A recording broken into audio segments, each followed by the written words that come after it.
everyone. How are you doing today? It is officially the end of March. I don't know why that feels so monumental. 2 years of the pandemic officially complete. It's hard to believe. And I am really hoping that we continue on this positive trajectory. And this is mostly behind us soon, because I gotta tell you, the tastes of freedom I have been getting lately are so good, and I really don't want to give that up again. I just got back from a weekend in Chicago, which was my first time both being on a plane and leaving Canada since March 3rd, 2020. I got to go visit my family friends. I got to go see the kids that I originally got into childcare and child development and early intervention for. And it was just perfect. It was so good. I needed that weekend away so badly. And I don't want to give it up again. So hopefully we just keep going up. Okay, so today we're talking about why kids say scary shit and what to do when they do.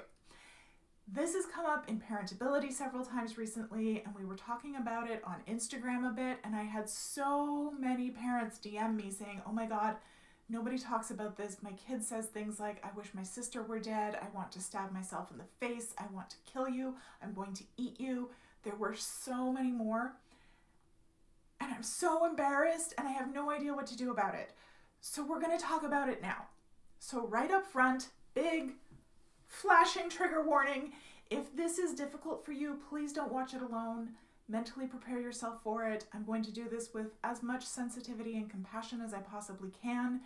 And this will be available as an article on my blog within a couple of weeks if you want the information, but hearing it is just too hard. This is hard stuff to talk about. And I think that's why nobody does, because nobody wants to think of our littles having these huge, scary feelings. And as always, if you think that your child is actually in danger of harming themselves or others, it is never an overreaction to seek out the support of a medical professional, okay? I am not one. And nothing in here is medical advice, so trust your gut. Okay, before we get into it, allow me to introduce myself. My name is Alana Robinson. I'm a parenting coach for parents of toddlers, preschoolers, and kindergartners. I help parents understand why their children are misbehaving and how to fix it without yelling, shaming, or timeouts. I'm your host here on the MudRoom. I'm also the host of the Parenting Posse Facebook group, and I'm the creator of the Parentability program, where I help you raise well-behaved kids of your own. So say hi, and while you're here, please like and subscribe so that we never miss another class. All right, so let's start this with the brain. We've talked about how when kids don't feel safe, their neocortex becomes unavailable. The neocortex is where our language, reason, knowledge, and executive skills live. Basically all the stuff that makes us civilized human beings. But none of that is necessary for us to be alive. It's nice, but none of it is keeping us upright and breathing. Our limbic system, however, is necessary for life. It is keeping us upright and breathing. And it has no reason. It has no language, it has no knowledge, and it has no skills. It has our emotions, our memories, and our security system. That's it, that's all. And when our brain perceives danger, perceives is the key word there, not has confirmed proof of, just thinks it might be in danger, it stops sending resources to our neocortex and gives all of those resources to our limbic system. So you become emotional, irrational, and not quite paranoid, but kind of, pretty close. You're very biased towards the perception of danger rather than the perception of safety, which means they lose access to their executive functioning skills, their knowledge, and their language as well. So for the purposes of this particular topic, the loss of access to their language and knowledge is very important to note, okay? When kids say scary shit, it's because they're dysregulated. It's the whole concept of the best offense is a good defense.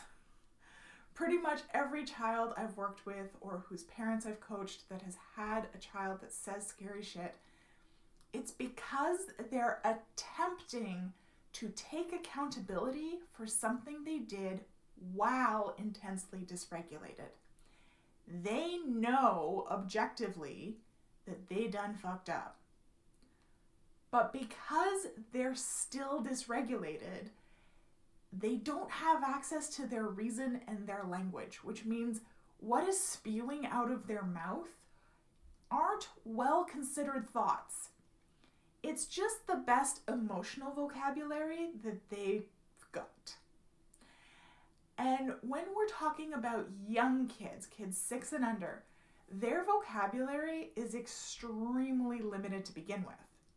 Especially because we tend to boil all emotions down to sad, happy, and mad when we're talking to children. So they not only don't have access to their knowledge and their language, they don't really have a rich vocabulary to accurately label what they're feeling, even if they're calm. So they will generally use words that they may not understand the meaning of literally, but they understand the meaning of emotionally. They understand the tone with which that word is generally said. They've heard it. They may or may not know the literal definition of it, but they sure as hell know that saying, "I want to kill you," is always said in a frustrated, angry, murderous tone. At the very least, it's said dismissively, like, "Oh my God, I want to kill you." They get that aspect of it, even if they don't get the words themselves. And I'm sure that this has happened to you, where you're so pissed off about something that you say cruel, hateful things that you don't actually mean, but you were upset. And those words were the best ones that you had to even attempt to get someone else to understand how you were feeling inside. And then once you calm down, you feel awful. That was the wrong way to express that emotion. But in the moment, you couldn't think of any other way to get your feelings across. And it's the same thing with kids, only their language and vocabulary are even more limited. So when children are saying scary shit, it's because it's the best that they can come up with in that moment that feels accurate to their emotions. Kids do well if they can, remember? So that's why this happens. What do we do about it? We speak to the emotions, not the words. And I know those can be hard to separate. Have you ever seen those videos where it says like dancing to the beat versus dancing to the lyrics, and there's like a split screen and there's music playing, and on one side you have someone dancing to the lyrics of a song, while on the other there's someone dancing to the beat of the music. Generally, those two dances look completely different.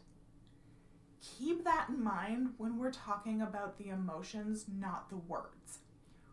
We're responding to the same sentence, but it's going to look completely different. So I'll start with a personal example. When I was a relatively new and early interventionist, I started working with this little girl who was kind of known for saying scary shit. And I was warned about it, but I didn't really see it during our first few sessions. She was pretty sweet to me, actually. And I started to think, like, what is everyone so worried about? But after a couple of weeks, she obviously began to feel more comfortable around me and began to drop her guard, which means she was dedicating less energy to remaining regulated around me.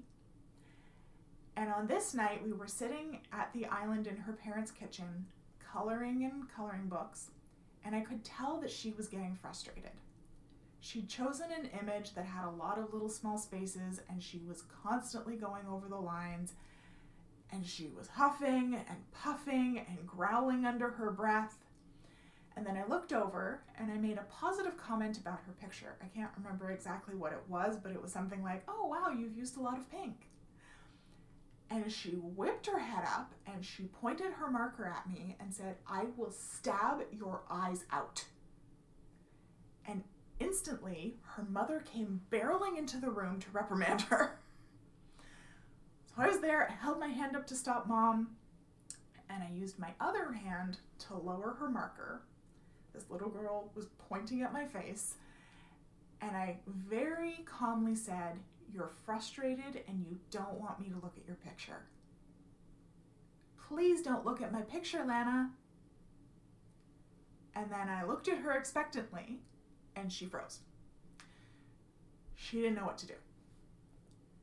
So then I prompted her, "Your turn. Please don't look at my picture, Lana."